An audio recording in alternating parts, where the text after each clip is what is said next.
Listen to the people. Listen to humanity. Listen to the parrot. Parrot TV. Parrot TV. Parrot TV. Parrot TV. Parrot TV. Listen to the people. Listen to humanity. Listen to the parrot. Parrot TV. Parrot TV. Parrot TV. Parrot TV. Parrot TV. Listen to the people. Listen to humanity. Listen to the parrot. Parrot TV. Hi, I am Dustin Pickering from Parrot Literary Corner. You know me, your noble and honest host, and I've got exciting news for you. Last anthology, Series 1, The Literary Parrot, did such a great job. We want to continue to provide this community service to our viewers and to our contributors to the program. So please get up and get a copy immediately. You know, if you're in this book, you want to get a copy. If you're not in the book, you want to get a copy and see what we're doing. You want to be excited with us. We want you on this program, and we hope to see you sometime soon on The Literary Parrot. You have to get your hands on this copy. It's amazing. It's an absolutely beautiful anthology meant just for you. Our past guests have been invited back to contribute yet again to this Series 2. We do this quarterly anthology. We will be doing this after our 200 episode milestone. As of this last quarter, we reached 200 episodes, and past that, get up and get a copy immediately. This is the only TV show on earth for creative writers, and our guests are amazing. They're also community activists building from the ground up. This program is for everybody out there who is a creative mind. Order several copies if you can and donate to local libraries. Give them to your friends, cousins, fans, supporters, anybody that you think loves poetry. And it's not just poetry in this book. Remember, this is creative mind. So we have prose, fiction, short stories, essays, artwork, anything you can think of, artistically creative, photographs. Everything in this book is packed. It is packed. It is just absolutely packed. If you want to get your hands on it now,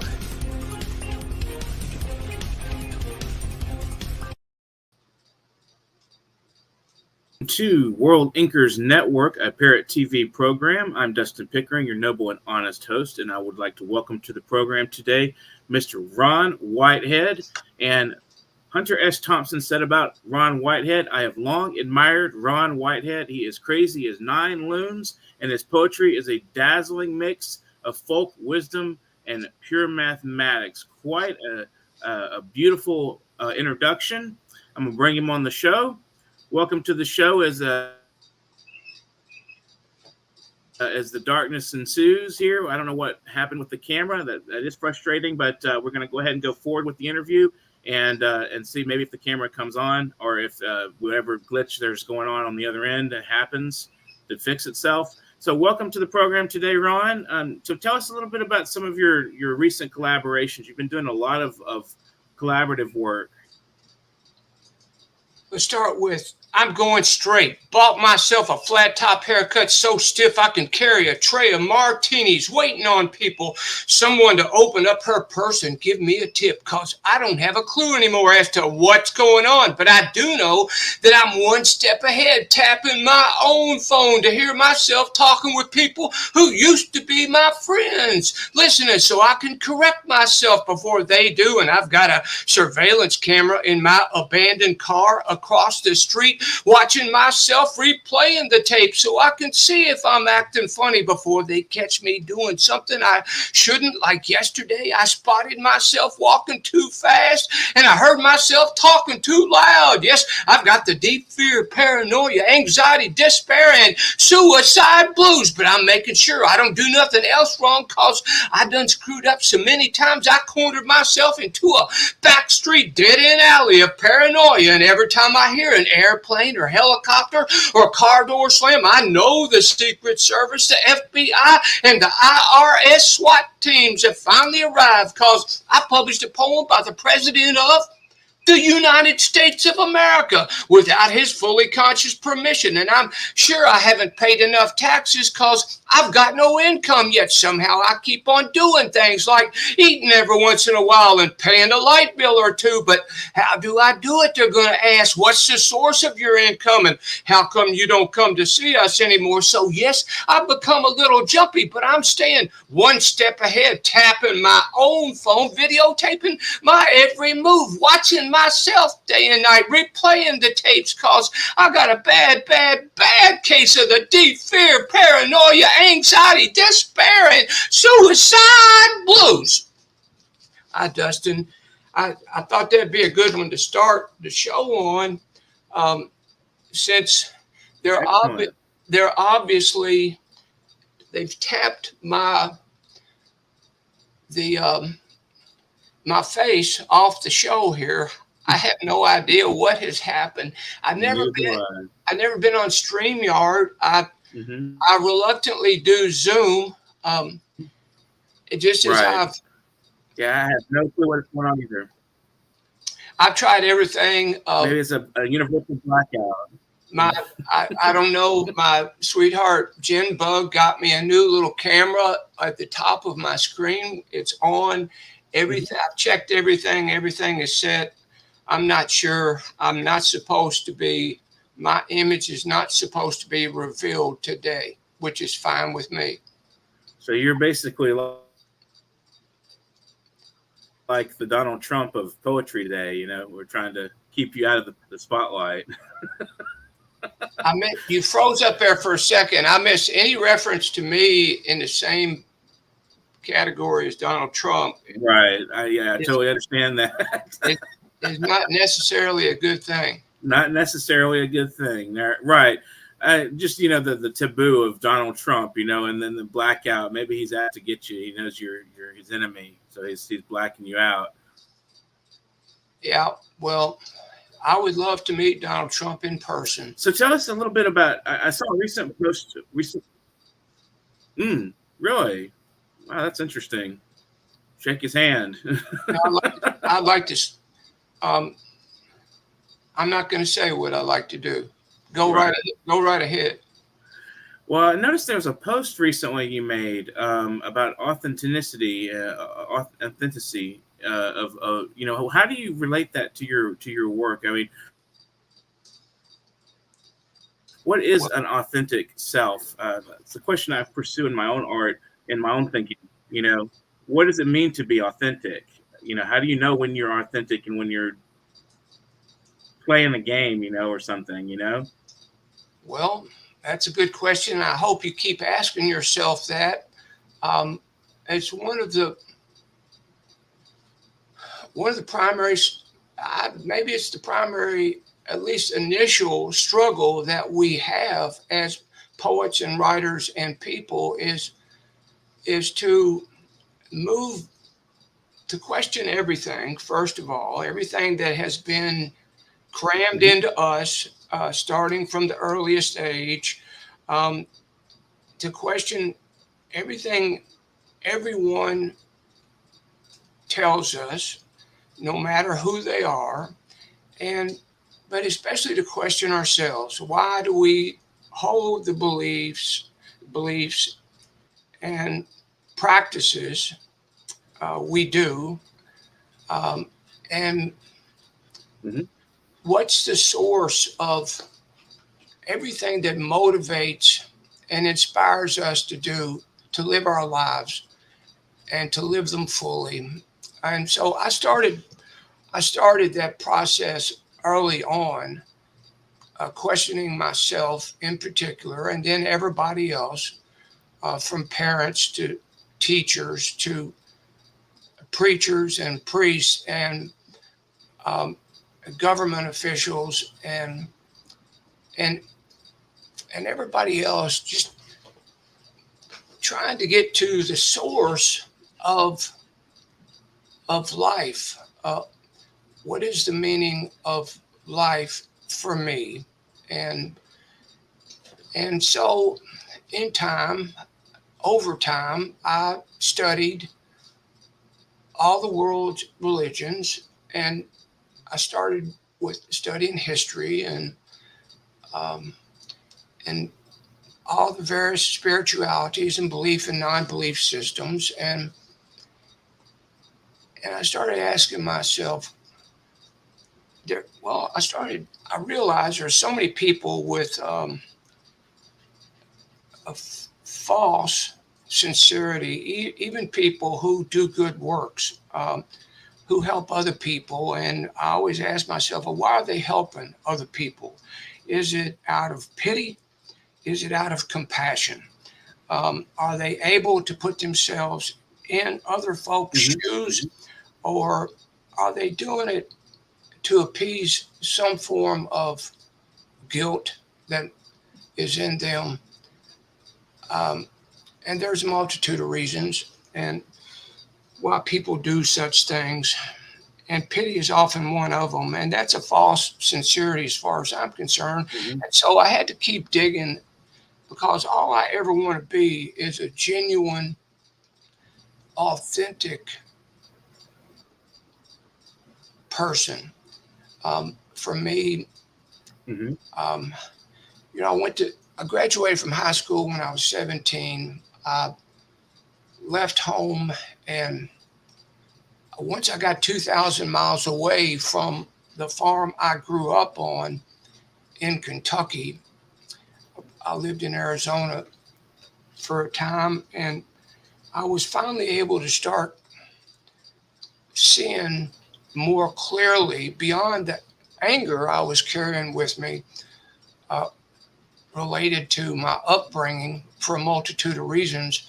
I started being able to see the goodness and the beauty that I experienced in nature and in people, in family and friends. And I started having dreams, and I started writing down my earliest experiences that I could remember when I was a boy, 5 years old. And that was the beginning of me finding my original authentic voice as a poet and a writer.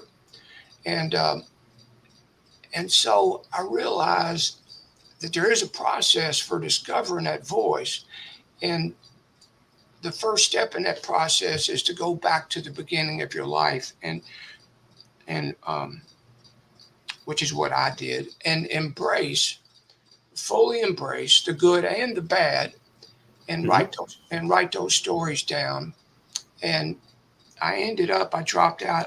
I went to college for 3 years, and I was too wild, and I got a history major, a philosophy minor, but I just couldn't handle professors, particularly professors who, there were too many of them, who kept saying, there's no such thing as an original thought. It's all been said and done before. And I always call bullshit on that, because all you got to do is look around you, start with computers, look at all of the new innovations that we have coming into this world that us humans are birthing every day.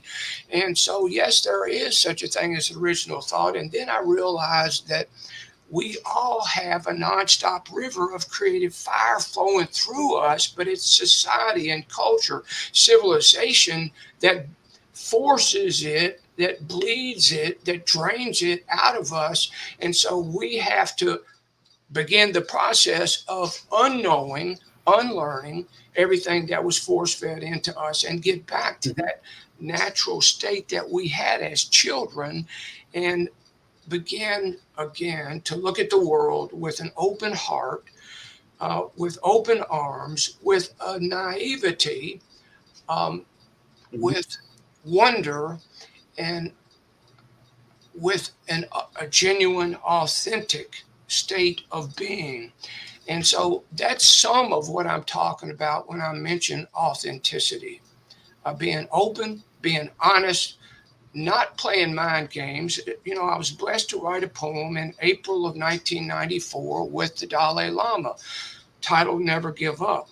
And part of that is too much energy in the world has been developing the mind instead of the heart. Develop the heart. And so that experience with the Dalai Lama was life-changing. And it really hit home to me the fact that the heart is the truth tester, and no matter how much we dwell in the mind, and that's where we spend our time in schools, in the mind only. Mhm. Whatever we create there in the mind is the builder. Yes, we build and we create in the mind, but unless we send that through the heart to test it for the truth, that's the home of our intuition. And unless we do that, it's going to ring false. It may ring false. It will likely ring false from a gut level, an emotional level, to the reader, the listener. And so I stayed out of school, staying on the same subject here. I stayed out of school for 10 years. I worked every kind of job imaginable. And from washing dishes to construction to management to you name it, it's a long list. And then I wanted to discover what I wanted to do in life more than anything else. What was my dream? And so I finally realized what my dream was. And so I started 40 years ago, over 40 years ago, building a bridge, taking one step at a time from where I was to where I wanted to be, to living and being my dream. And so eventually it took me 8 years to build that bridge. And eventually I taught college and university for 20 years. And so I was looking out at the class in those early days of teaching college at the University of Louisville and looking at students. Some were engaged, some were lackadaisically so, some enthusiastically so, some were drifting off, a couple were dozing off. And so I thought to myself, how in the hell, what can I do to help all these young people find their voice as genuine, authentic poets, writers, and human beings, especially, no matter what they do in life. And so I started asking people, students, professors, people on the street, what's your favorite poem, song, film, a couple other arts-related subjects. And the responses revealed to me that more than anything, what was folks liked the best, their favorite poems and songs and movies, incorporated, those poems and songs and movies incorporated what it meant to be fully human. They weren't just mind games. As fun as mind games can be, I used to get so frustrated at professors who just lived in the mind. And sometimes I just saw brains floating down the halls where their offices were. And I wanted to grab those brains and smack them and say, hey, you got to remember that you have a body. You have all these other beings inside that yourself. And you got to remember that. And then I would go to academic poetry readings, and I would have to drink extra coffee to stay awake because they're so damn boring, because there are good poets, a few good poets in those readings, but most of them were monotonous as hell. And so what they had forgotten was that poetry must have the energy of life in it. The ancient skalds and poets, bards, traveled from village to village. They were the original historians. They listened to the stories of people's lives. They turned them into poems, which they often expressed as songs, with sometimes with musical accompaniment, the voice being the oldest instrument of all. So they sang some of those poems like William Blake did, like Allen Ginsberg sang some of Blake's poems. And because they realized the value of entertainment, they wanted to maintain. If they didn't entertain their audiences, people would throw tomatoes and apples at them. and they wouldn't invite him back. So they entertainment is part of the process of being an original, authentic, genuine poet and scald and bard. So anyway, where did we start? What was your question? Where do you want to go from here? Authenticity. Yeah.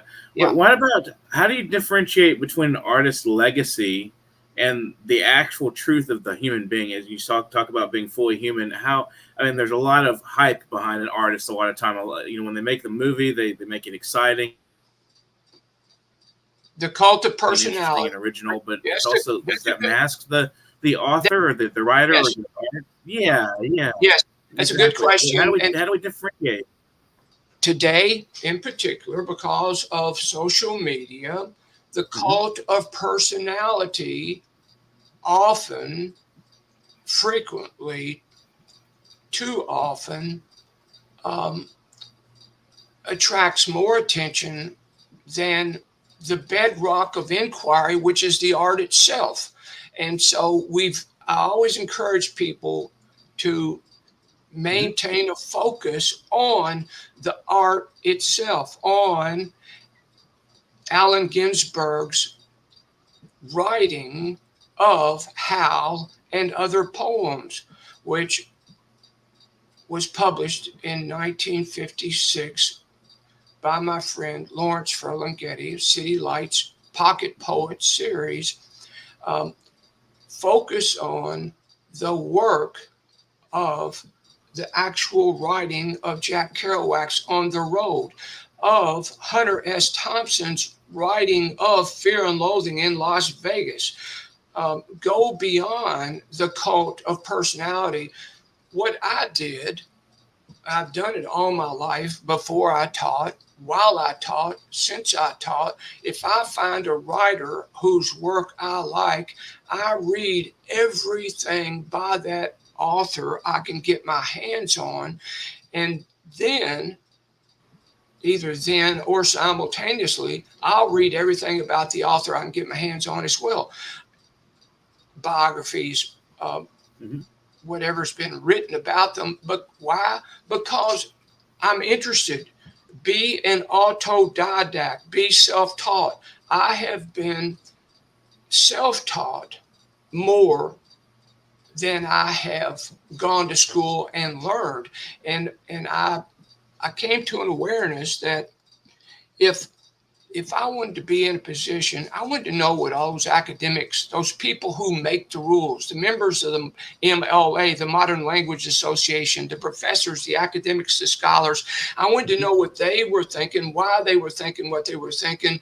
And I wanted to be able to debate with them, to argue if I disagreed, or perhaps I would agree with where to place a comma, for example, which is a big debate often.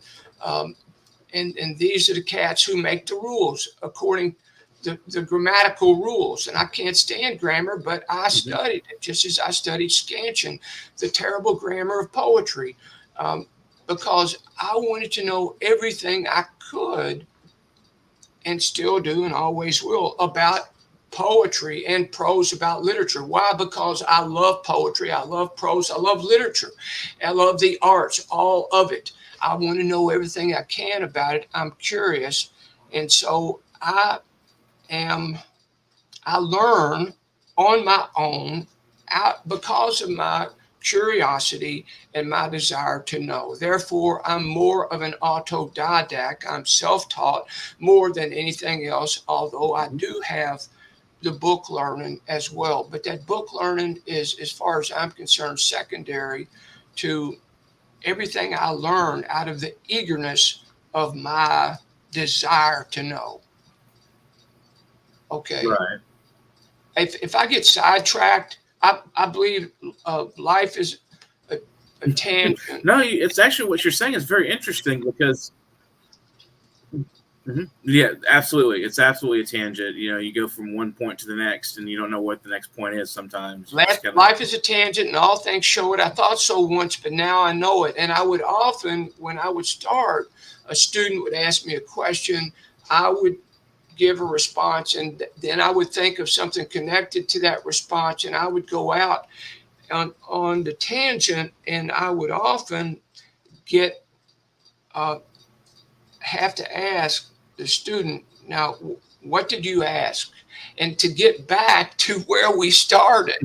And, I raised, when I started, during those 8 years of building that bridge, I worked 2 and 3 jobs. I slept 3 hours a night, and I drank 15 to 20 cups of coffee a day. And then I kept that up when I started teaching college, because I was doing my creative work fully, producing events, publishing titles. And so when my kids were grown, at one holiday celebration, they said, "Dad, we want to tell you that when we were growing up, we always told any new friend we brought over, before going in the house, whatever you do, don't ask our dad even one question, or we won't have time to play." And so I will go off on one thing leads to another. Everything is interconnected. Okay, what do you want to talk about now? So, what is art's role in challenging established views, the establishment? How do we do that? How do we go about that, and why do you think that's necessary?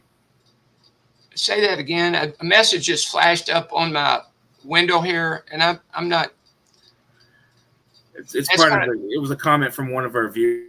Okay, and I appreciate the comment. I appreciate that comment. But what I'm asking is, what is art's role? Well. Huh? I'm sorry? No, I heard you. Okay, let me respond to that. What is art's role? Right. Well, that's a good question. And it's been said that by a great poet, that poets are the real legislators, and rather than politicians. And I was blessed to have many long conversations with Lawrence Ferlinghetti, and we did a good deal of work together, and we both agreed that we get our news. I keep up with the news, even though I can't stand politics. I'm against war, all war, but I'm not naive. I keep up with politics because I want to know what's going on. But the real news I get comes from poetry, and I read poetry from poets at all levels of writing, beginning poets, people who've been doing it, people who are digging hard and growing, and people who aren't digging hard enough, and people are considered the greats. I read all their work because poets are open and honest, and they tell it like it is, and even when it's brutal. Sometimes it's beautiful, it's immaculate, and sometimes it's just gruesome, and it's death on the sidewalk, in the woods. It's and so I trust poets. I don't trust any government. I do believe in democracy, and I do believe in keeping our democracy and making it better than it ever has been, because it's never lived up to its ideal, but no government has. And so we're standing to jump off into stepping sideways into political realm. We're at a threshold here in regards to keeping democracy alive. And so I haven't been as critical of government, of our government, as I normally would be, because now I just want our government to survive. I want democracy to survive, and we have stepped into this like a twilight zone beyond any of my wildest imaginings. When you have 70 million people brainwashed, like Jim Jones. Some people don't even know who the hell he was, but he had a few hundred. He brainwashed a few hundred people. Well, this cat, Donald Trump, and I don't know how it happened. I've thought about it. Was it some subliminal advertising and Rush Limbaugh's programs? Is that how it started? You know, how in the hell did all these good people get brainwashed this way? I don't understand it, but it has happened. And here we are on the verge of another uncivil war. And I sure as hell hope that doesn't happen, but it looks to me like there is going to be bloodshed.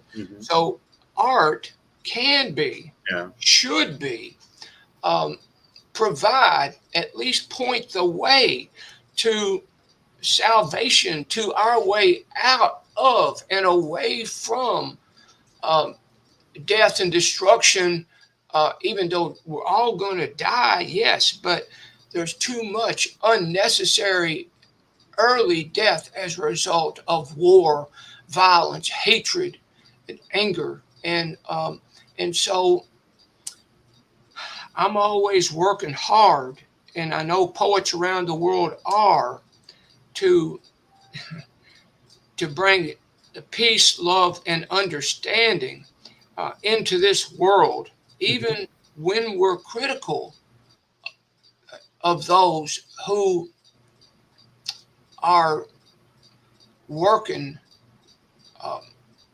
and dwelling in the realms of hate, in any manifestation of hate. So anyway, art has the potential, even though, you know, I've studied Tristan Tzara. I started the 1916, the Dada movement, the anti-art movement, because there we were in the middle of the First World War, the war to end all wars, and poetry and art had not saved us from all that doom and destruction. And Dada weaved its way into surrealism, and sometimes the only sense you can make out of anything is the logic of hallucination and of just the strangeness, the bizarreness of life on this planet and in this world. But I hold firmly to my belief that art, that poetry, that poets, that artists, musicians, singers, songwriters, filmmakers, that we can at least play a huge role in saving us from ourselves, in delivering us from climate change, from the global catastrophe of a World War III, which we all know will be a nuclear holocaust. And then we're going to dive right straight into the post-apocalyptic nightmare. So that's my view of the potential of art. And the least I can do on a daily basis is to listen to people's stories and poems and artworks and view them, and go to the local shelter and give those poor dogs a walk and spend a little time with them, and visit the old folks at the rest homes and spend a little time with them, and bring a little bit of comfort into this world, and keep writing poems. Absolutely. That's about all I know to do. What do you have? One more. You have one more question. That's all you can do. I think poetry, and specifically poetry, all of it. I was just going to comment, like, kind of, speak on what you were talking about. Like, it has ability. Poetry and the arts have the ability to bridge divides between people, I think. And you mentioned Tristan Zara, you know, and the Dadaists, and how that was kind of a reaction to the art not being able to mediate the reality of war. And so, you know, but it kind of maybe it did have an impact in some way. I think eventually it did. I think eventually it did. Society at large, and of course we have a lot of yeah. I mean, what would life be without art? I mean, it would be artifice, you know. I mean, it wouldn't be anything. It would be just, you know, there would be no. I mean, there just would be nothing worth living for. No beauty, no enrichment, no knowledge, you know, no exploration. Without the creative arts, we would all be the Walking Dead.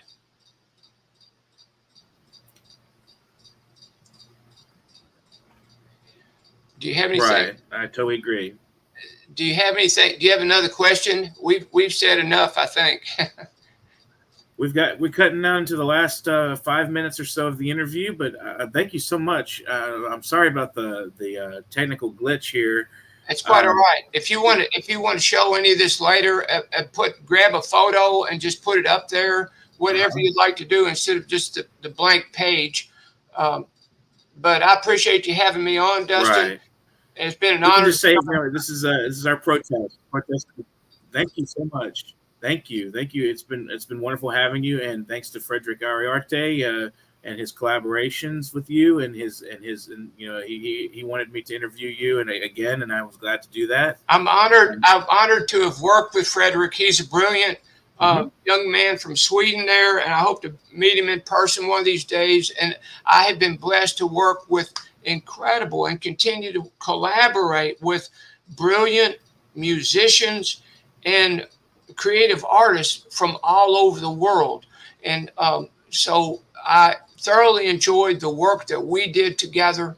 We did a lot of work together, and I'm blessed to do a lot of work with creative artists all over the world. I'm always, the more I work and collaborate with people, the more inspired I am. So I'm thankful for Frederick and for everybody else I work with. And that includes you. Thank you, Dustin. Thanks for having me on here. Just collaborations are what make life interesting. That's right. Thank you so much. Thank you for being on the show today, and have a great afternoon, and get to doing your best writing and just speak out against the injustice of the world and everything we're doing today. You know, wonderful. Thank you so much for being on the show today, Ron. Thank you. You're welcome. Have a good one.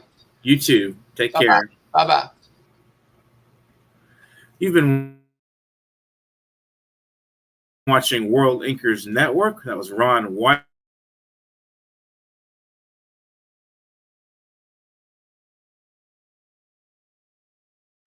I believe my Wi-Fi is also problematic. But thank you so much for watching the show, everyone. And I hope you guys enjoyed the show. And I hope you have a wonderful afternoon. And subscribe to our channel. If you have not subscribed, please do. I advise you to do so. And I hope you will continue to watch the show at different times. And let